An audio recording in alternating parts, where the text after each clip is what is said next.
Minha gente, paz e graça para todos. Amém.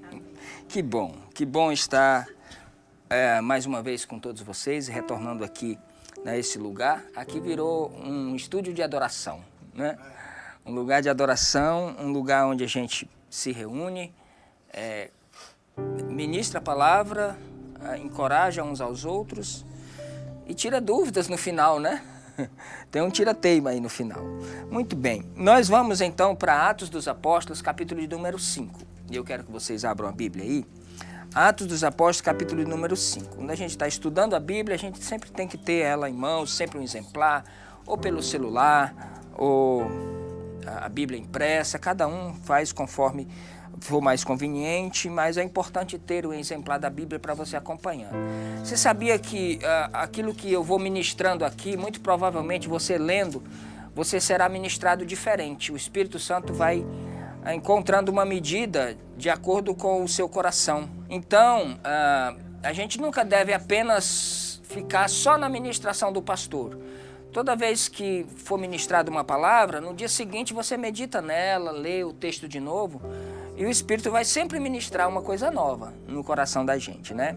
Vamos, então, para Atos dos Apóstolos, capítulo número 5. Eu vou ler do 1 ao 11. Diz assim, então, o texto. Entretanto, certo homem chamado Ananias, com sua mulher Safira...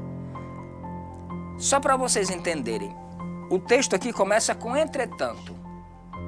O que é o entretanto? O entretanto é uma conjunção de oposição. Por que ele começa o texto entretanto? Porque 2 versículos atrás, se você for pegar Atos capítulo 4, os 2 últimos versículos de Atos, ele está dizendo assim, José, a quem os apóstolos deram o sobrenome de Barnabé, que quer dizer filho da exortação, levita, natural de Chipre, como tivesse um campo, vendeu-o, trouxe o preço e o depositou aos pés dos apóstolos.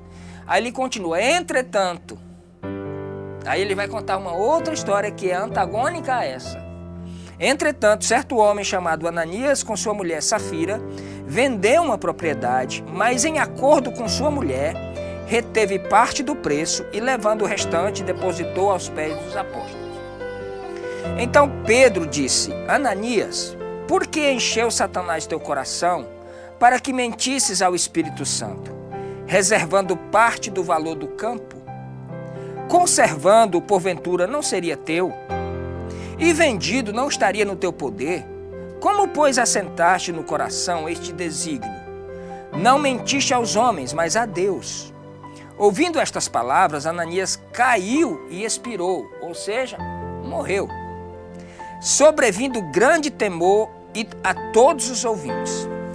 Levantando-se os moços, a gente não sabe quem eram esses moços, com certeza eram jovens ali, muito fortes, da igreja, cobriram-lhe o corpo e levaram e o sepultaram. Não esperaram, fizeram o velório, levaram e o sepultaram. Quase 3 horas depois entrou a mulher de Ananias, não sabendo o que ocorrera. Tadinha, não estava na época do WhatsApp nem da rede social, né? Então não tinha informação nenhuma. Então Pedro dirigiu-se a ela e perguntou-lhe, dize-me, vendestes portanto aquela terra?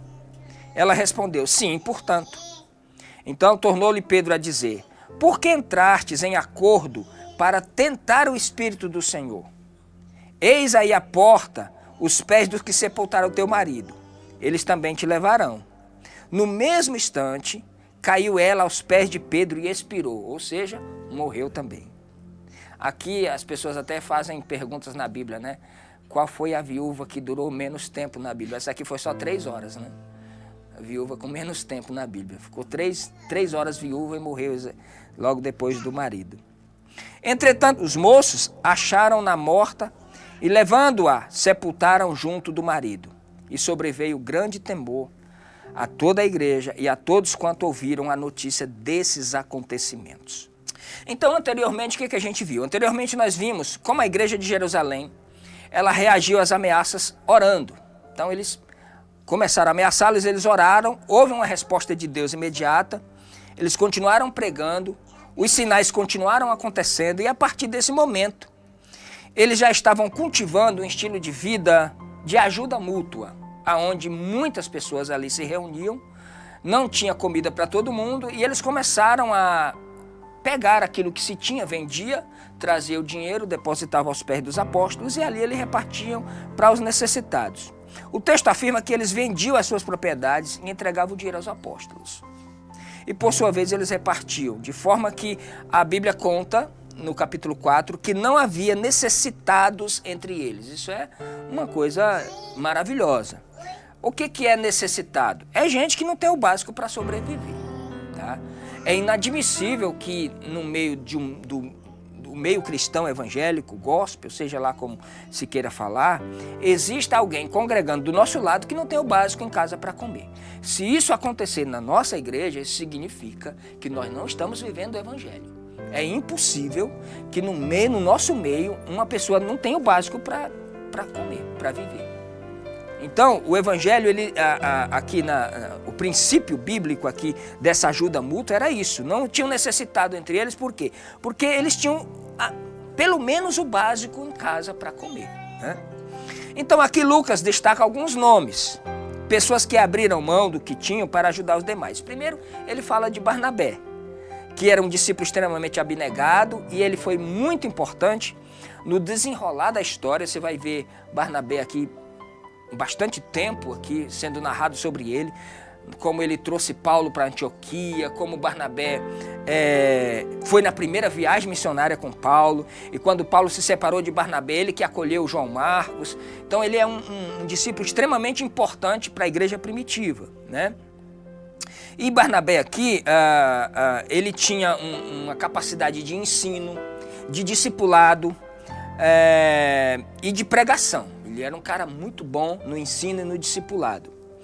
E do outro lado, ele destaca Ananias e Safira, que era um casal da igreja primitiva. Não se sabe muito sobre esse casal, mas o que fala aqui é que eles deixaram que os seus corações fossem cheios de engano e mentira e foram severamente punidos por Deus. Aqui, irmãos, não se tem nenhuma outra história na Bíblia de uma punição severa como essa, sim, que aconteceu com Ananias e Safira.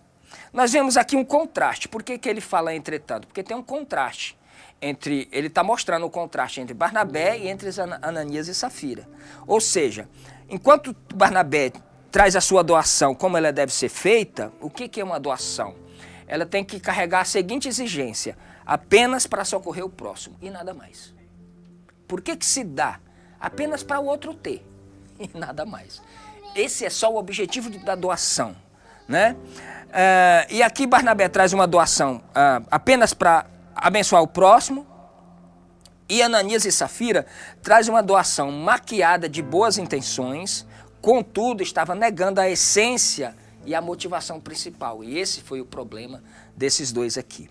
Barnabé, o texto diz que ele era um levita da ilha de Chipre, judeu, seu nome era José, e aí os apóstolos mudaram o nome dele, colocaram um sobrenome para Barnabé, que significa filho da consolação, ou seja, aquele que anima, aquele que eleva o espírito das pessoas. Então imagine como era bom ter um discípulo. Hoje é muito bom que a gente tenha discípulos que animem, né?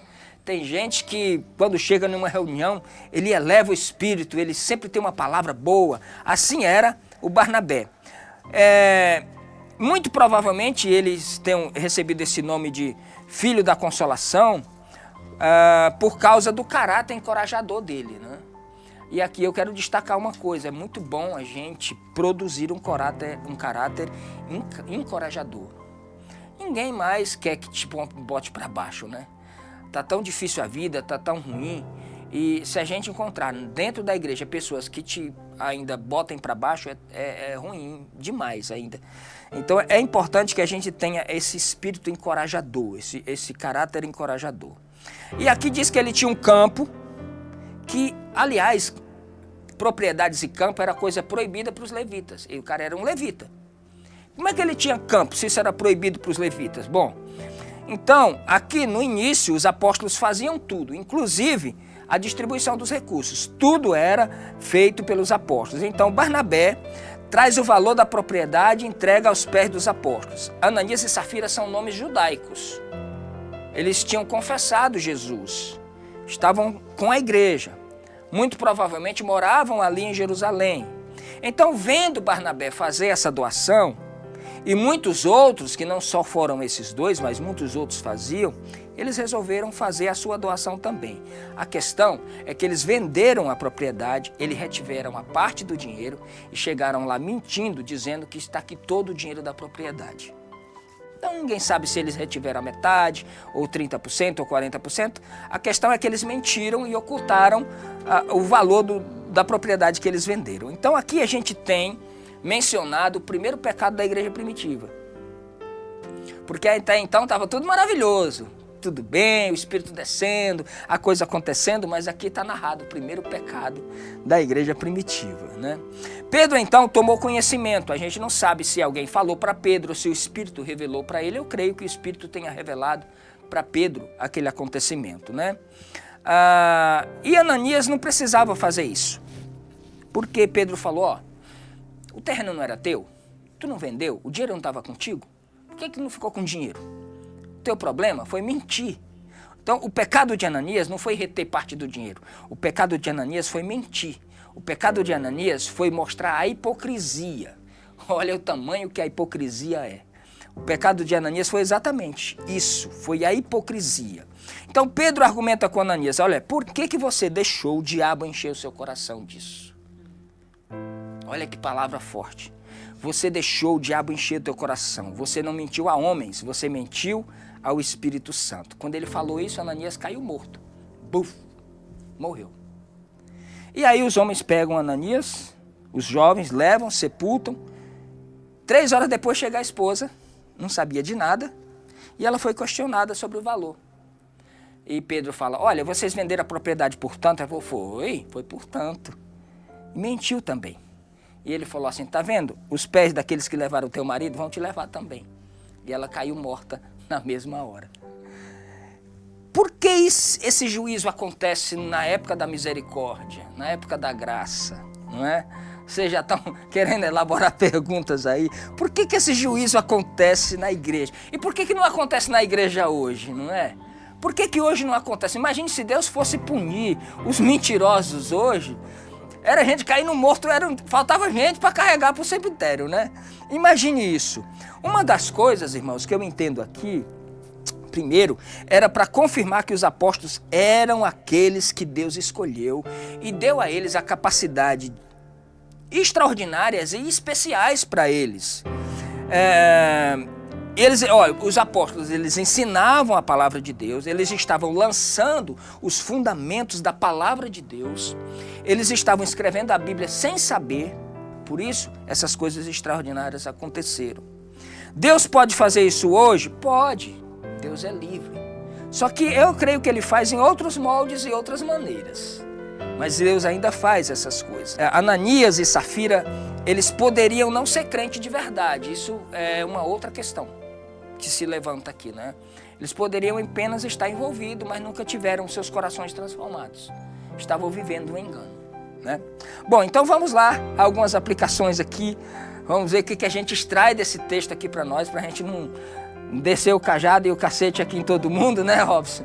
Mas para a gente pelo menos ficar de alguma forma alimentado com essa palavra hoje. Primeira coisa que eu quero falar para vocês é que não havia uma imposição dos apóstolos a esse respeito. Nunca houve e nunca deve haver. A contribuição na igreja primitiva, ela sempre foi e sempre será aquilo que o coração propõe. Não tinha imposição, não tinha um pedido dos apóstolos para que vendesse as suas propriedades. O povo entendia assim, trazia os apóstolos, eles faziam as doações para os demais necessitados. Agora, por que então existe hoje tantas imposições, sendo que o Evangelho não nos conduz a isso? Eu faria uma pergunta aqui para os homens. Você gostaria que sua esposa estivesse com você, Ivaldo? Gostaria que sua esposa estivesse por você apenas por uma obrigação? Jamais. Sabe, não, eu estou com ele, mas eu não o amo. Qualquer que seja a atitude de quem está com você, ao seu respeito, ela só tem valor se for de livre e espontânea vontade. Por que a gente acha que para Deus eu preciso amedrontar alguém? Por que eu acho que para Deus tem que ser diferente? Ora, se a contribuição da minha esposa para comigo e de mim para com a minha esposa tem que ser espontâneo e por amor, senão não vale a pena. Imagine isso. Eu só trago as coisas para casa, eu só alimento a minha família porque a palavra de Deus me obriga. Imagine eu dizendo isso. Cadê o amor? Então, cadê a abnegação? Cadê o cuidado? Cadê a responsabilidade com isso? Como é que as minhas filhas e a minha esposa ouviriam isso de mim? Entende? Apenas por uma obrigação. Então, a contribuição para a obra de Deus, ela deve ser exatamente assim. Sem obrigação, sem constrangimento, livre de toda obrigação, pelo amor e a alegria de servir ao reino. E só isso.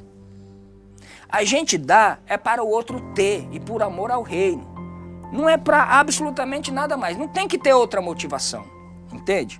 Então, na igreja primitiva não havia esta imposição e nem esse pedido por parte dos apóstolos. E hoje deve continuar assim. É para continuar assim. E toda contribuição que você fizer para a igreja, para o Senhor, para o reino de Deus, tem que ser de livre e espontânea vontade e por amor ao reino de Deus. E toda motivação extra disso não condiz com o Evangelho. A segunda coisa que eu destaco aqui, qual deve ser então a real motivação para contribuir? Eu já falei e vou repetir, apenas para que o outro tenha. Só isso.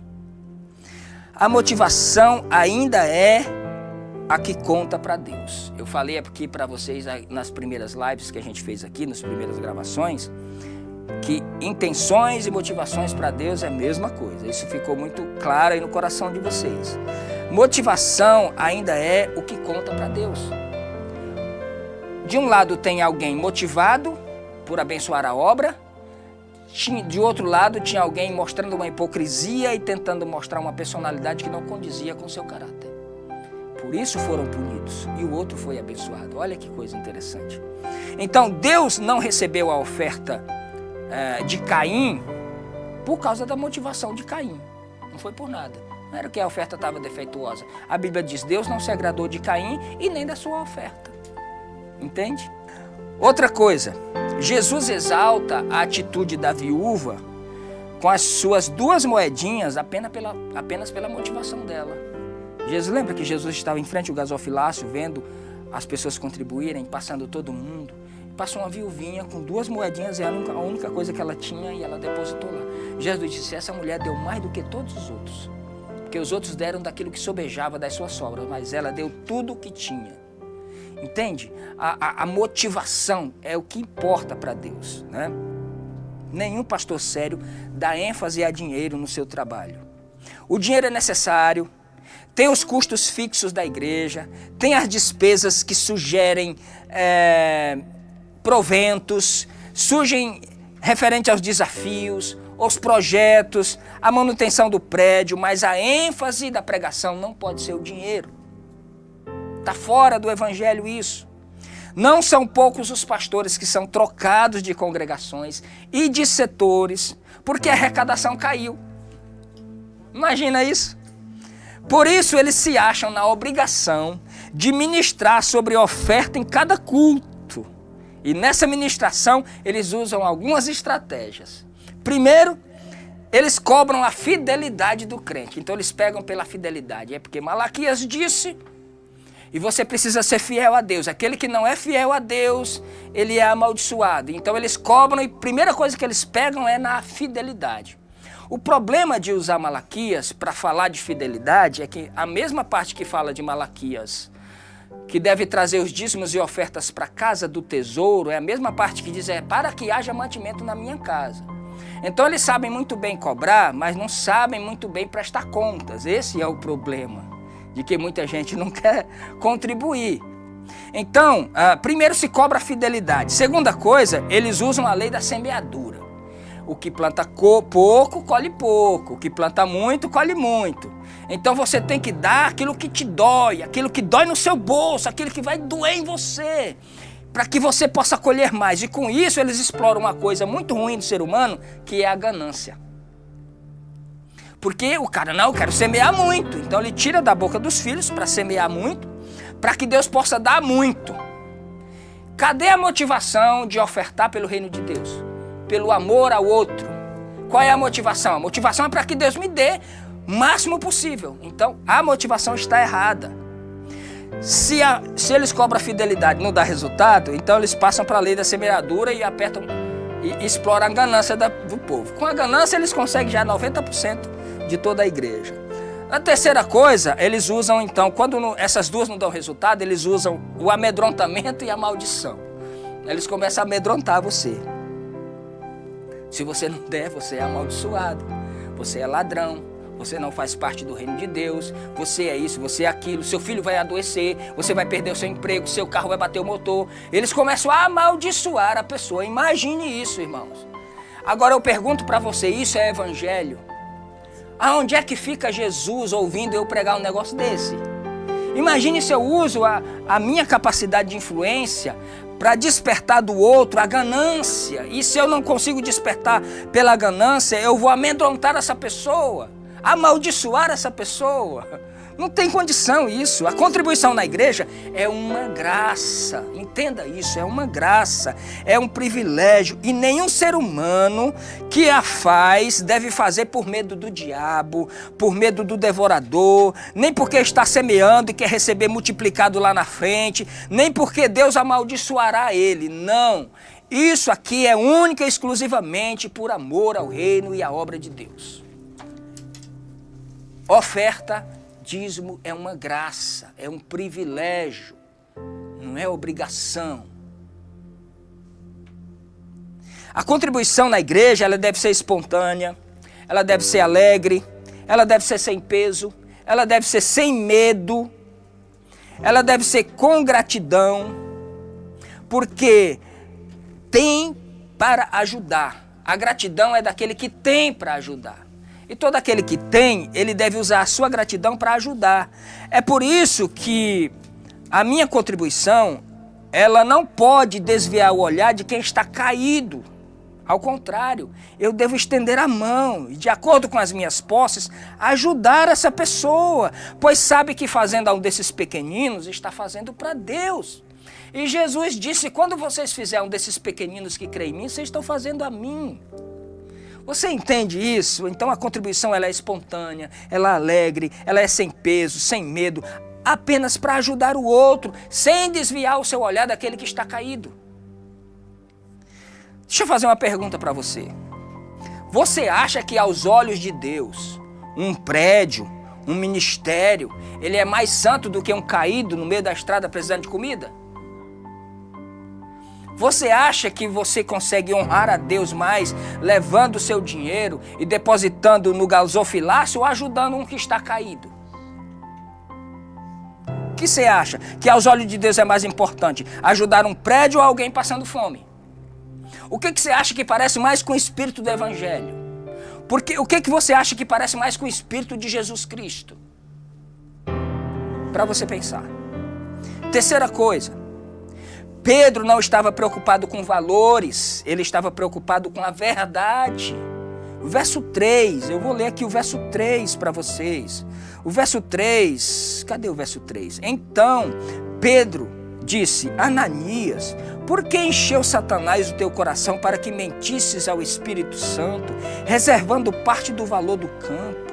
Conservando contigo, porventura, não seria teu, rapaz? Por que você fez isso? Toda igreja séria, ela deve pregar a verdade e viver na verdade. Não se deve ocultar a verdade de ninguém. Deve-se viver e pregar a verdade. Todo pastor sério fala a verdade para os seus membros. Deve falar a verdade para os seus membros. Mesmo que a arrecadação caia, mesmo que a igreja esvazie, mesmo que ele perda a função, ele sempre vai falar a verdade, doa quem doer. Porque eu não estou pregando um evangelho adocicado, não, eu prego o evangelho de Jesus, e o evangelho de Jesus não merece e não pode sofrer alteração. Não, de forma nenhuma. A partir do momento em que os valores forem mais importantes do que a verdade, nós teremos problemas e problemas sérios. A igreja precisa ser, Paulo disse, nada podemos contra a verdade a não ser pela verdade. A verdade liberta, a verdade esclarece, a verdade elimina todo o peso. A verdade liberta. E conhecereis a verdade vos libertará. A arrecadação, ela não pode ser um termômetro. Escute só. A arrecadação, ela não pode ser um termômetro para medir a capacidade do líder. Pelo amor de Deus, se a arrecadação aumenta, ele fica. Embora ele esteja mentindo em muitas coisas para o povo, mas a arrecadação cresceu, ele fica. E se a arrecadação diminui, saca ele de lá. E não importa se o evangelho está sendo pregado, se almas estão sendo libertas, vidas estão sendo mudadas, mas ele é sacado de lá, porque o termômetro que mede se um líder deve ficar ou não numa congregação é a arrecadação. Aí eu fico olhando para esse evangelho hoje que se prega e que se mostra, e eu digo, Senhor, tem misericórdia de nós? Ajuda-nos na nossa caminhada, nos ajuda, e eu tenho dito, Senhor, me ajuda a cumprir a minha missão, me ajuda a concluir o meu chamado, em nome de Jesus. Pedro não estava preocupado com valores, ele estava preocupado com a verdade. Quarta coisa, as tentações do diabo, agora vamos para o outro lado, tá? Porque aqui a espada é de dois gumes. As tentações do diabo, ela vem muito bem travestida de boas intenções. No versículo 3, eu acabei de ler, ele fala isso. Porque Satanás encheu seu coração. Satanás encheu o coração de Ananias e Safira, de usura, de hipocrisia. Encheu o coração deles de falsidade. Por isso tiveram o castigo que Deus colocou ali naquele momento para trazer temor diante do povo. Tem muita gente que não consegue mais se dedicar à prática de boas obras porque deixou que o diabo enchesse o seu coração de avareza. E quantas pessoas hoje não conseguem mais contribuir, ofertar, dizimar, porque o coração já está avarento e ele fica buscando argumentos. Quantas pessoas que se tornaram insensíveis, avarentas, pequenas, medíocres, e inventa um monte de desculpa para desviar o seu olhar do caído. Não é porque não tem, ele tem, mas o coração não permite mais. E essa avareza, ela vem recheada de desculpas, ela vem recheada de argumentos, muito bem elaborados, coisa do diabo mesmo. É coisa que o diabo coloca, ele vem travestido de boas intenções. Aliás, eu falei uma frase aqui em off para os meninos aqui na última segunda-feira, e eu estou dando o autor da frase, é São Francisco de Assis. São Francisco de Assis, ele disse assim: eu desfaço-me rapidamente do meu dinheiro, para que de alguma forma ele não encontre o caminho do meu coração. A maioria das pessoas que se preocupam com o mínimo, é porque já estão camuflando a avareza no coração. A maioria das pessoas se preocupam em reter, em segurar, é porque já está ali com a avareza no coração. Como é que consegue cultuar, sabendo que o irmão necessitado está caído ali do lado e não ajuda? E eu fico perguntando, e que culto é esse que eu estou ofertando para Deus? Qual é o culto que agrada a Deus? O que Jesus disse?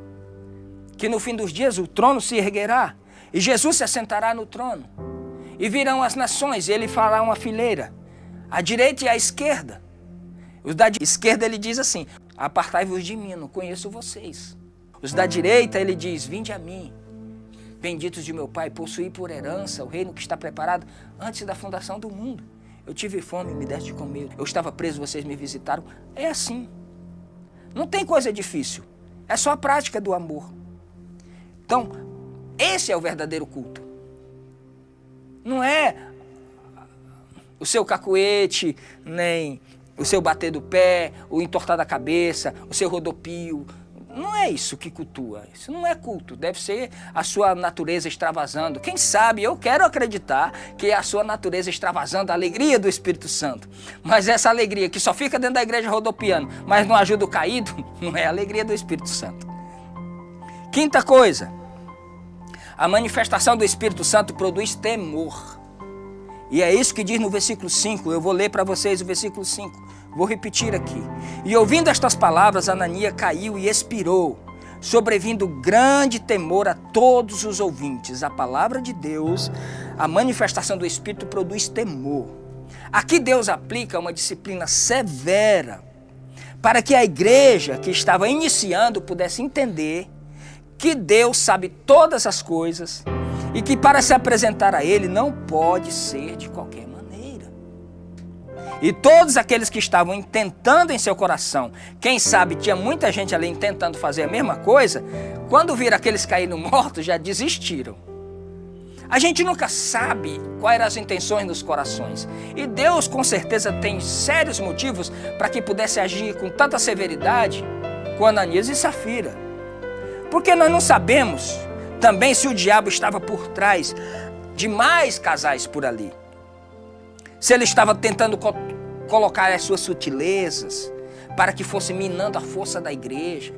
E Deus já resolve cortar pela raiz. A gente não sabe o que estava por trás ali. E é por isso que Deus age com severidade, causando temor em toda a congregação, em toda a igreja. A disciplina, ela é extremamente necessária para que haja hoje ordem e temor. Igreja que afrouxa a disciplina, igreja que deixa ir de qualquer maneira, que todo mundo vem, continua como está, que não tem uma cautela, que não tem uma norma de conduta básica para se conduzir como um cristão, como um membro de uma determinada igreja. Uma igreja que não tem isso, ela afrouxou a sua doutrina, ela afrouxou a sua capacidade de aplicar a disciplina necessária.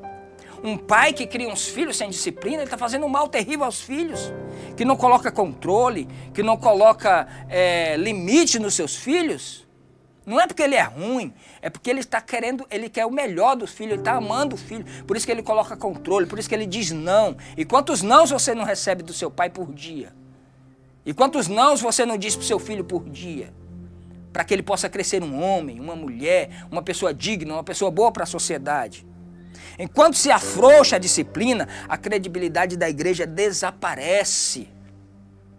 Pedro estava exercendo pastoreio, ele estava exercendo disciplina e correção. O que a gente vê hoje não é muito isso, não. Se for amigo de alguém, já nem precisa de correção. A gente já resolve de outra forma, a gente nem tira do cargo, a gente deixa lá. Vai camuflando, vai cozinhando galo, vai deixando ali. E aí a igreja vai afrouxando, vai perdendo a credibilidade. As pessoas ouvem e veem as coisas acontecendo e as providências não são tomadas. O que acontece? Elas dizem, não, eu prefiro ficar onde eu estou. E é por isso que hoje existem tantos desigrejados. É porque não conseguem mais sobreviver com a hipocrisia que existe nesses lugares. Por isso eles preferem ficar em casa. E eu vou até pensar em escrever um livro para os desigrejados. Sexto lugar, para a gente quase concluir aqui. Veja o estrago que o diabo pode fazer com crentes que vivem de aparência. Verso 6, eu vou ler. A mensagem é expositiva, está tudo no texto. Levantando-se os moços, cobriram-lhe o corpo e levaram à sepultura. Quase 3 horas depois, verso 7, entrou a mulher de Ananias, sem saber o que ocorrera, e Pedro, dirigindo-se a ela, perguntou, vendeste por aquele tanto a propriedade? E ela respondeu, sim, portanto. Pedro falou, por que entrastes em acordo para tentar o Espírito do Senhor? Eis aí os pés do que sepultaram o teu marido, eles também te levarão. Irmãos, isso é o estrago, isso é o que acontece com quem vive de aparência. Você está vivendo de aparência para quem? Para os seus irmãos, né? Porque tudo aquilo que se faz aqui no céu é flagrante, todo mundo vê. Ora, se vocês lembram que Adão, quando peca, junto com Eva, o que eles fazem? Primeira coisa, se escondem. Eles estavam nus, na inocência, não tinham vergonha um do outro, mas quando desobedece, a primeira coisa que veio foi a vergonha e o medo, o pecado. Desobedeceram o pai, desobedeceram a Deus, interromperam as conversas, correram e fizeram tanguinha de folha de figueira. E Deus disse, cadê tu, Adão? Onde é que tu estás? Ele disse, Senhor, eu ouvi a tua voz, mas porque estava nu, eu tive medo e me escondi. O que te fizeste saber que está nu, Adão? Tu comeu da árvore que eu disse que não comesse? Ele falou, Senhor, foi a mulher que tu me deu. Estava tudo bem, mas o Senhor me arranjou a mulher, olha aí o que aconteceu. Estava tudo bem, a mulher me deu e eu comi. Aí já começou a transferir a responsabilidade. Porque o ser humano não gosta de assumir responsabilidade, começa a transferir a responsabilidade. E olha o estrago que vai acontecendo. A Bíblia diz que a partir da desobediência do homem, a natureza foi afetada, o homem foi afetado, o universo, tudo foi afetado. A terra passou a produzir espinhos e abrolhos em todas as áreas da vida. Depressão, síndrome do pânico, as mazelas, cânceres, todas as doenças, tudo foi consequência da desobediência. Olha o estrago que o diabo pode fazer quando ele pega crentes que vivem de aparência. É uma desgraça mostrar uma espiritualidade que você não tem, mostrar uma coisa que não condiz com você. É como se Deus dissesse para Adão: Adão, eu prefiro você nu. Eu preferia você nu do que agora você vestido de folha de figueira. E olha que interessante, para Deus cobrir a nudez de Adão, o que ele faz? Derrama sangue. A pele do animal foi que fez a roupa de Adão. Para Deus cobrir a nossa nudez, ele precisou derramar sangue, o sangue de Jesus Cristo. E é isso que nos purifica de todo pecado. Agora, eu vou me apresentar diante de Deus, que derramou o sangue do Filho com hipocrisia. Eu vou me apresentar diante de Deus com aparência. Ele me prefere nu diante dele. Ele quer o nu de alma, ele quer o nu de todas as... desprendido de todas as minhas argumentações. Ele quer eu simplesmente dizendo: eu sou um pecador, o Senhor já sabe que eu sou, e eu sou desse jeito, mas eu estou debaixo da tua graça, e ponto final. É isso que ele quer. Só isso. Sétima coisa. A disciplina de membros faltosos não esvazia a igreja, se ela for aplicada corretamente. Não esvazia a igreja. O verso 11 diz que ele causou temor em toda a igreja. Disciplina com seriedade, com amor, com respeito pela alma, de forma igual para todos. Você entende isso? De forma igual para todos, sem favorecimentos para uns e severidade para outros. É disciplina de forma igual. Não tem que ser: com o meu amigo eu uso uma régua, uma medida. Com aquele que é meu inimigo eu uso uma outra régua. Não. Ela tem que ser igual. E isso não esvazia a igreja. Ela faz causar temor e responsabilidade. 3 sinais de uma igreja sadia. Primeiro, pregação correta da palavra. A igreja precisa pregar a palavra e tem que ser de forma correta. Não pode ser uma interpretação filosófica, não pode ser um achismo, não pode ser de acordo com o que eu penso. Não, não é de acordo com o que você pensa. É a forma correta da palavra. A segunda coisa é a administração correta do batismo e da ceia. O porquê do batismo. E uma terceira coisa é a administração da disciplina. A administração de disciplina, ela precisa acontecer. Uma família indisciplinada é um desastre. Uma igreja indisciplinada é um desastre. Uma sociedade indisciplinada é um caos. Tem que ter as disciplinas. 8º e último lugar para a gente concluir aqui. Não participe do pecado de ninguém, pelo amor de Deus. O verso 7 tem a perguntinha que Pedro faz aqui para ela. Quase 3 horas depois entrou a mulher de Ananias, não sabendo o que ocorrera. Então Pedro, dirigindo-se a ela, perguntou-lhe: falas, foi portanto que vendeu a propriedade? E ela disse: sim, foi portanto. Não participe do pecado de ninguém. A sua lealdade é a Deus. Você, por amar uma outra pessoa, e por se dedicar a essa pessoa, você não precisa participar dos pecados dela.